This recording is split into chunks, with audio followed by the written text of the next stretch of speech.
Oi, boa tarde, como é que vocês estão? Tudo bem? Na santa paz do Senhor? Vamos meditar? Pega a tua Bíblia, abre aí Marcos 14, verso 32 e vamos ler. Jesus e os discípulos foram a um lugar chamado Getsêmani e Jesus lhes disse, sentem-se aqui enquanto eu vou orar. Então Jesus foi levando consigo apenas Pedro, Tiago e João. Aí ele começou a sentir uma grande tristeza e aflição. A gente vai parar aqui. Que o Senhor fale, né, agora neste momento e nos ensine e nos dê sabedoria para entender a palavra dele. Aqui Jesus, esse momento de Getsêmani, ele antecede a prisão de Jesus, a crucificação e a ressurreição. Então é um momento aqui que antecede isso e Jesus está bem, está com uma tristeza grande, que ele fala aqui, né, que ele começou a sentir uma tristeza muito grande, uma aflição por tudo que iria acontecer. Vamos lá. Quando Jesus tem pelo menos 70 discípulos, dos 70, ele tem 12 escolhidos e 3 são os mais achegados, que é Pedro, João e Tiago. Jesus já nos dá o primeiro ensinamento. Nesse momento de dor dele, ele já tem as pessoas que ele compartilha os momentos dele ali de dores, né? Que esses mesmos discípulos participam de alguns milagres que Jesus faz, então muito mais próximos ali. A gente tem que ter essas pessoas, nós temos que ter pessoas para compartilhar, né? Para nos ajudar. Então, Jesus trouxe esses discípulos enquanto ele orava e pediu que eles vigiassem. Ok.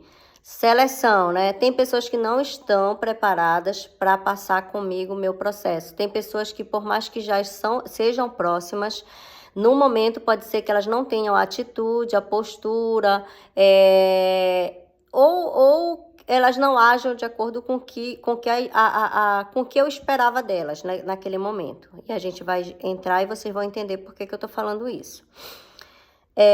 Nesse momento aqui, quando antecede, a gente sabe que Judas chega para trair Jesus e logo em seguida ele é preso. Jesus é preso. Quando Judas chega, Jesus fala, amigo, amigo, a que viestes? Em uma passagem anterior, Jesus está falando para os discípulos que ele morreria por causa do propósito, né? Que por causa ali que ele morreria para perdoar, para que nós fôssemos perdoados aí dos nossos pecados. Quando ele está falando isso, Pedro fala assim, mestre, tem compaixão de ti. Isso não acontecerá. Jesus fala para Pedro, afasta-te de mim, Satanás. Por que Jesus chama Judas de amigo e chama Pedro de Satanás? Tá, vamos lá.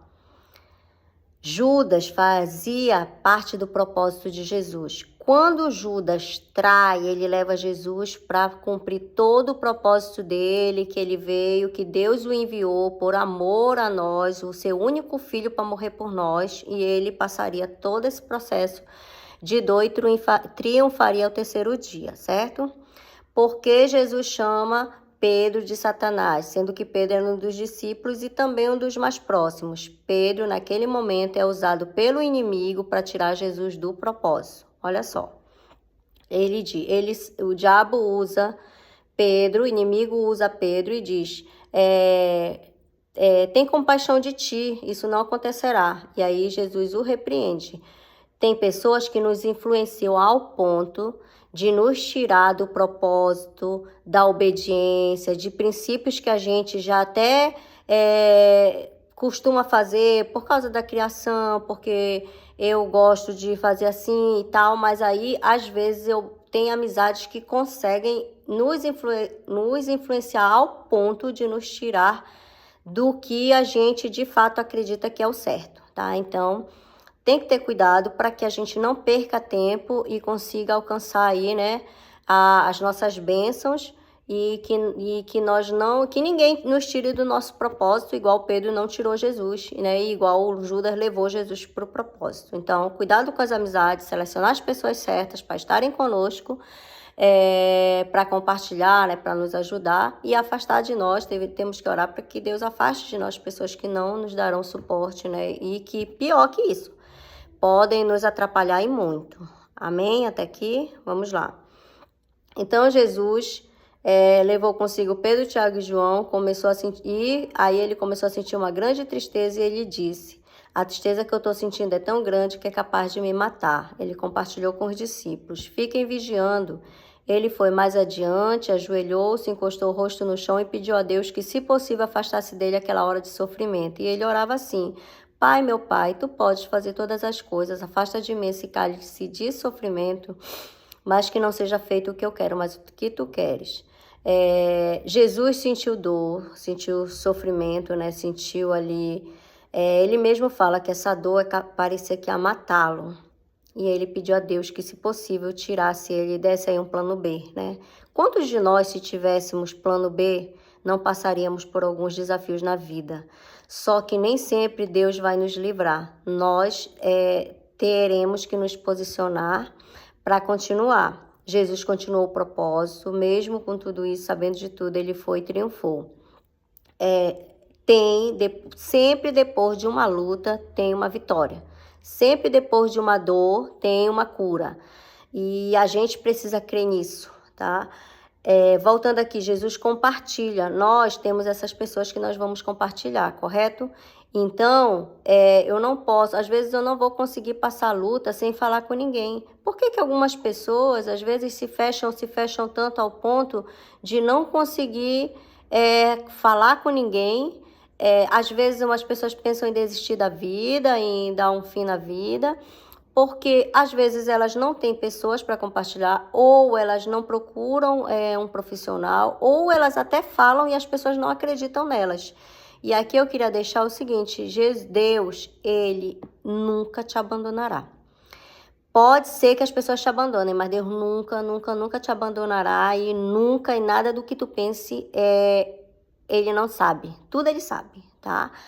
E aí, por que eu tô falando de abandonar? Quando Jesus é levado para o propósito, que ele tá carregando a cruz, açoitado ali, que ele já está bastante ferido dos açoites, sangrando bastante, coroa de espinho, carregando uma cruz pesada, quem ajuda Jesus é Simão, o Cirineu, que não é Simão Pedro e não é nenhum dos discípulos.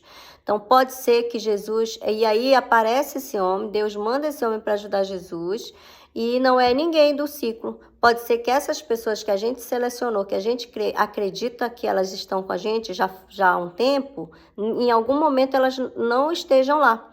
Mas o Senhor, Deus, se ele achar necessário, ele manda alguém para nos ajudar. Se ele achar que não tem necessidade, que a gente consegue passar, é porque ele... a gente tem que crer no que ele disse, que ele está conosco e ele mesmo vai tirar a gente de lá. Ele mesmo nos tira de lá, certo? Continuando. Jesus fala: Pai, Pai, tu podes todas as coisas, afasta de mim esse cálice de sofrimento, porém não seja feito o que eu quero, mas o que tu queres. A dor era tão grande que, se Jesus pudesse, né, ele pediu: me tira do sofrimento, mas que seja feita a tua vontade. Então, que a gente possa entender que nem sempre vai ser o que eu quero, nem sempre vai ser do jeito que eu gostaria, e às vezes a gente faz muitos planos, e esses planos acabam não acontecendo, mas acontece algo melhor, certo? Mas aí alguém pode dizer: eu fiz uns planos, aí deu tudo errado, aí tem que rever, porque assim, quando foi que a gente se perdeu do propósito, né? Porque nem sempre eu sempre falo, a gente vive de fases, primeira fase, segunda, terceira, quarta, e por aí vai, mas nem sempre as fases próximas, elas são já a fase da nossa bonança. Pode ser que seja mais um desafio, né? Mas se eu tiver no propósito, né? Igual Jesus foi preso e depois ele foi crucificado. Então, antes dele ressuscitar, além de ser preso, ele foi crucificado. Então, a gente tem alguns desafios que a gente vai enfrentar, e pode ser que a próxima fase seja mais um desafio e depois a nossa bênção de fato, né? Porque bênçãos a gente tem. Deus nos deixou promessas. Ele fez uma promessa para Abraão, e nós somos descendentes de Abraão. Ele fez várias promessas, mas eu vou citar essa, porque essa ela é uma promessa que eu gosto muito de lembrar. Ele fala assim: eu juro... não havendo ninguém maior que Deus, ele fez a seguinte oração. Ele orou por si mesmo, né? Eu juro que te abençoarei. Ele fez um juramento que ele te abençoará. Então, ele não mente. Ele não é homem, tudo que ele faz, ele cumpre. Então, tem promessas sim, e Deus cumpre. Agora eu preciso andar alinhadinha aí, corretinha para o meu propósito. Amém? Bora lá. Depois Jesus voltou e encontrou os discípulos dormindo. Jesus pediu 3 vezes que os discípulos vigiassem, eles dormiram. E nas 3 vezes Jesus voltou e eles estavam dormindo. Os 3 mais próximos que a gente falou. Quando Jesus voltou pela 3ª vez, ele falou, vocês ainda estão dormindo e descansando? Basta, chegou a hora. O Filho do Homem está sendo entregue nas mãos dos maus. Levantem-se, vamos embora. Vejam, aí vem chegando o homem que está me traindo. Olha só. Isso aqui é forte, aí bem interessante. Jesus, ele orou, Deus não o tirou do propósito e ele viu Judas chegando, foi traído e seguiu para o propósito. Ele não ficou aqui, dificultando, ele não ficou questionando Deus, ele não ficou revoltado, amargurado, rancoroso, né? Guardando aqui mágoas. Tem processos que a gente sai de lutas ou de algumas dores que a gente carrega ainda com a gente por muitos anos. Às vezes são pessoas que a gente não consegue liberar o perdão. Então, Jesus, ele liberou Judas e seguiu por propósito. A gente precisa liberar as pessoas que não agregam, liberar sentimentos que estão, de repente, nos bloqueando, né? Tem dores que são muito fortes ao ponto da gente não conseguir nem parar de pensar. E aí entra, né? A gente entra de novo e sempre tem que estar a nossa fé em Deus, porque Ele nos consola, Ele nos conforta. Então, se a dor é grande, Ele nos conforta. Agora, o que a gente aprende com Jesus? Tudo isso aqui que Ele sentiu, mesmo com tudo isso, Ele continuou. Então, a gente precisa continuar. Eu não posso me descredenciar para viver o futuro. Por quê? Porque Deus, Ele é infinito. Ninguém criou Deus. Ele é soberano, Ele é transcendente. Ele é... Deixa eu ver aqui se eu falo um pouquinho aqui, só pra gente ter uma dimensão que nada não descreve, né? Mas tem uma dimensão, assim, do quanto que Deus é. Ele é infinito, Ele é além do tempo, Ele é eterno, é Pai da eternidade, Ele não muda, Ele pode tudo, Ele está em todo lugar, Ele sabe tudo e Ele é maior que tudo, né? E esse Deus, Ele falou pra gente que Ele falou pra você, Ele fala pra você todos os dias que Ele te ama, Ele fala que Ele vai cuidar de você, que Ele quer cuidar de você e que Ele tem todo o poder. Então, só você e Deus conseguem vencer tudo. Você não precisa de mais ninguém. Então, assim, se Deus achar que você precisa de alguém, Ele vai enviar, né? Por quê? Porque a Bíblia diz que a gente tem que estar sensível. Tem pessoas que se apresentam na vida da gente como em formas de anjo, né? Aliás, anjos em formas de gente. Então, Deus, quando Ele quer mandar, Ele manda pessoas. Tem situação que a gente fala assim, apareceu alguém do nada e me ajudou. Não é do nada, Jesus envia. Só que quando Ele achar que você não vai precisar de alguém, Ele mesmo te tira. Ele tirou Daniel da cova dos leões, Ele tirou José do poço. Então, Jesus te tira de qualquer situação. Você colocando Deus e acreditando que Ele é tudo isso, você não precisa ficar preocupado com as situações, ficar ansioso, ficar depressivo, pensar em um monte de coisa.